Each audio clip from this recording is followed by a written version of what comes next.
Pastor Tibi Peters, always inspiring.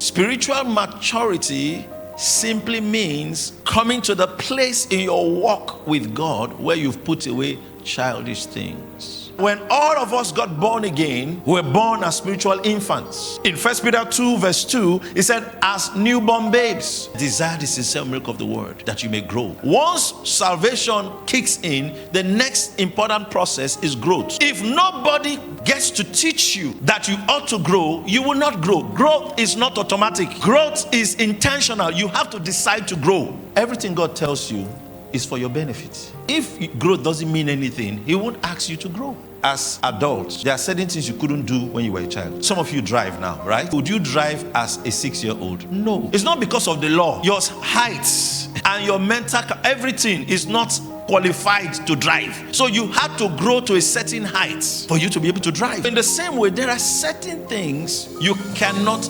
effectively do if you don't grow. Spiritual maturity is coming to a place of responsibility with God. Maturity is important. Maturity is not a promise. There are no promises for maturity. There are only instructions for maturity. Maturity is not a gift. You earn it.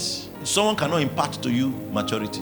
Take it for the time you ought to be teachers. But you have need that won't teach you again. That means teaching has a place, a role in bringing you into maturity. Teaching is not all, but teaching has a place, a major place in bringing the believer into maturity. If a Christian does not subject and submit himself to teaching, he will never grow into maturity.